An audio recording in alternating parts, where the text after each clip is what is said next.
I'm a chef from Canada, and I moved to Singapore 3 years ago to take over Open Farm Community. Since then, we've sort of moved heavily in the direction of sustainability and working with the produce from our garden. And yeah, the idea is to just keep going in that direction and take it as far as we possibly can. So I got into cooking because of my father. I think he's also a chef. He owned a catering company and restaurant in Ottawa, Canada, where I'm from. Yeah, I went to university first for political science because Ottawa is a very political city. It's the capital, obviously. But I hated it. I'm a very hands-on person. I need to do things. I can't just sit and write about things. So I moved to Vancouver to do culinary school, and while I was in Vancouver, I started working at a restaurant called C. C is gone now. C was a restaurant that started Oceanwise program. So Oceanwise is a program a lot like the Monterey Bay Aquarium program for sustainable seafood. So sort of tagging seafood sources that were sustainable. And I went really heavily into that path of learning as much as I could about how food is produced and getting it to market and getting it into restaurants and the impacts of that. And from there, I sort of decided to steer my career in the direction of trying to do sustainable food. So after C, I moved to a restaurant in Ottawa called Domus. Domus was basically in Canada one of the first pioneer restaurants to do actual farm to table. I mean, there's restaurants that were doing that style of food, but Domus, we didn't work with any large producers. It was you work directly with farmers or with no one at all. It was just a restaurant that was very committed to its ethics, which I always admired, and I learned a lot there as well. The Stovetrotter is where we more or less got our reputation going. We were moving around the world, but we were taking over restaurants, cafes, unused spaces, and we would just pop up a restaurant, but the concept of the restaurants is very locavore centered. So what we were trying to do was introduce people to ingredients that maybe grew in their region but they weren't using before, ingredients that their grandparents might have used but they sort of fallen out of style. Not necessarily popular but necessary, and then reintroducing that under the lens of sort of fine dining. And we did those pop-ups everywhere. We started in Japan, but we did France, Belgium, Norway, Canada, back to Morocco, Sri Lanka, France again, just popping around. And everywhere we landed, we would just do food from only that country. So if there's no flour from, Sri Lanka, we don't use flour, to that level. And we brought that ethic with us here. The owner, Cynthia, came and ate at our restaurant in France. And she loves the ethic. That's why she started this restaurant. But they were struggling to find somebody to fill this space with that. So she invited us to come on board, and we came and saw the restaurant. Obviously the garden has always been a dream for me. And yeah, from there we're in Singapore. So that's founded by a super local group in conjunction with us and Lo and Behold and a bunch of other F&B operators in Singapore. Basically it's a bunch of hospitality people who are just concerned about the future, not only of the world, but of the hospitality industry, and are trying to make a difference in terms of that. Just want people to act a little more responsibly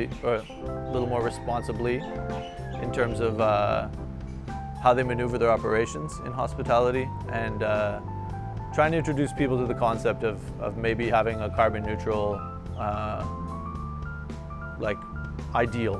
So we work with Green Steps Group, which is a group that's a reforestation group. Next year we're planning to introduce a system by which we can have diners bear a small percentage of their bill, and that would go towards tree planting. So basically if you ate here at the same time, you'd be paying a carbon credit to offset your meal.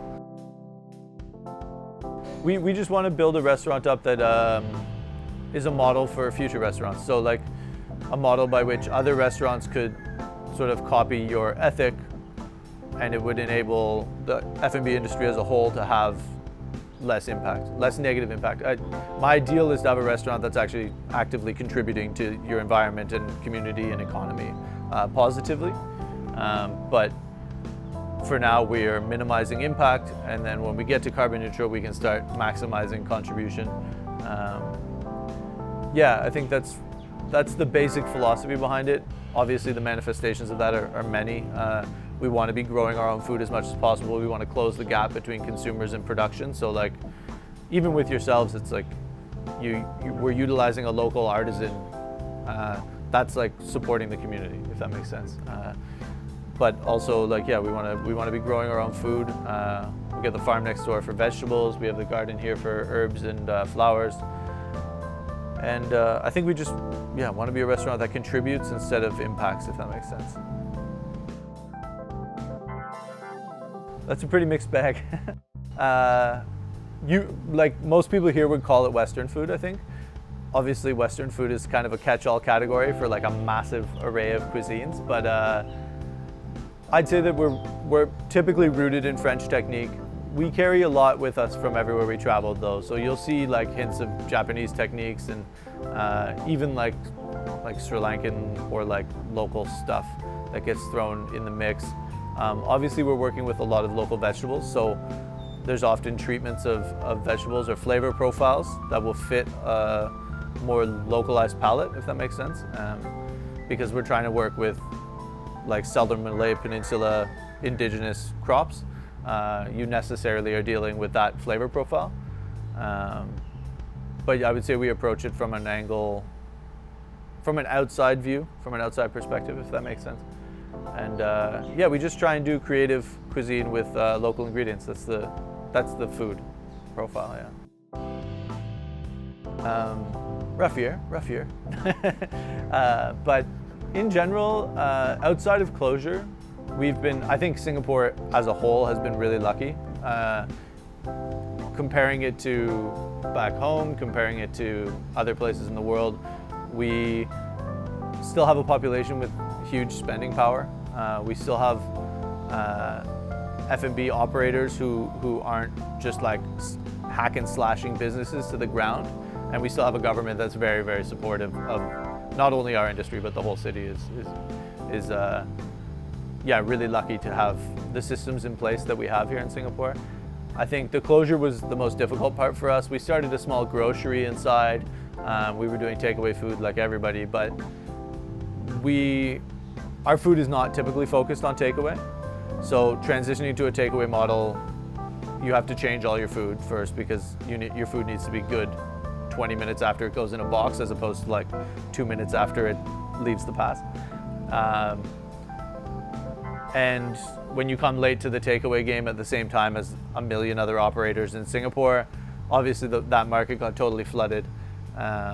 So the closure period was rough, but as soon as we reopened, we've had just like the most amazing customer base since then. It's been the best business period for OFC since I came on board. The only thing that hurt us was that you can't have weddings. Like big events and stuff that we typically did quite a bit. Doing 20 people weddings and stuff is a bit tricky. You require like extra manpower to stop them from entering the territory of other diners, and it's a little bit more complicated. But other than that, it's been great. The ceviche is a dish that is like, it's iconic for us. Like a lot of people come here just for the dish. It's also a dish that involves just a pile of local ingredients and has a very distinct flavor profile that I think doesn't necessarily exist elsewhere. That for me is like very indigenous to the region. Ceviche is golden snapper from Tiberias. Tiberias is a farm on Pulau Ubin. It's a fish farm. They supply our barramundi and our golden snapper here at the restaurant. So like we call the night before, they fish in the morning, and they deliver it before noon. So we're getting fish that's like crazy good. Ceviche is a technique by which you don't apply heat to the fish, but you cook it using acidity. So we use lime juice, coconut oil, and then a riff on sambal mata, if you know what that is. It's like a ginger flower, lemongrass, kaffir lime, garlic, shallots, onions, chilies.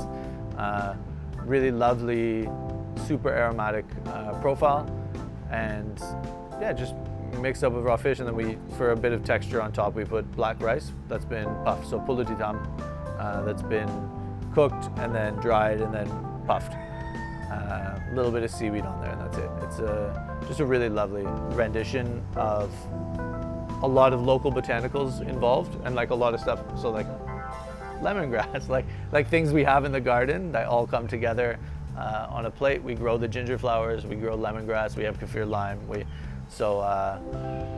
Yeah, things that are indigenous, things that grow on our property, and a local fish come together to make a really lovely dish, which is nice. Tomato salad is an effort to put as many Southeast Asian farms on one plate as we can, essentially. The tomatoes are from Genting Gardens, which is in Malaysia, but all organic, one of the biggest organic operators in the region. Really lovely tomatoes because the cold climate up there, they generate a bit more sweetness. They're not like hard, sour tomatoes. They're like very ripe, very soft tomatoes. We make ricotta cheese ourselves out of Hey Dairy's goat milk. Aloe vera from Kinyan. Basil from ourselves, and also micro basil from Edible Garden City. Cucumbers from Chen Fa. Yeah, just loads of local purveyors, local organic players too, and all together on one plate, and it works really harmoniously. And wild honey, yeah, it works out really well. It's a lovely way to finish that dish and give the requisite sweetness to the tomatoes. So that's on our brunch menu on the weekends, which is a little more casual fare, a little more like family-friendly territory, and the yu chow and the baked eggs is just like a really nice like dig in and smash dish. Eggs from Freedom Range, carbon neutral beef bolognese. So the farm we get the beef from is called Five Founders in Australia, and they are certified carbon neutral, which means they get an impact assessment every year and they offset any impacts from the farm. But yeah, carbon neutral beef, Freedom Range eggs, greens from all Singaporean farms, and yu chow from yourselves. So also a really like kind of localized, also sustainable dish for the brunch. So yeah, lovely. But yeah, we're gonna have the first crops from our farm coming in time for Christmas this year. So our Christmas menus are gonna be extra farm to table, which is really exciting. And yeah, please come join us if you need some plans for the family for the holiday season. We are always open and always available. And yeah, we're gonna have some really exciting stuff happening around Christmas. So that's, yeah, a good point.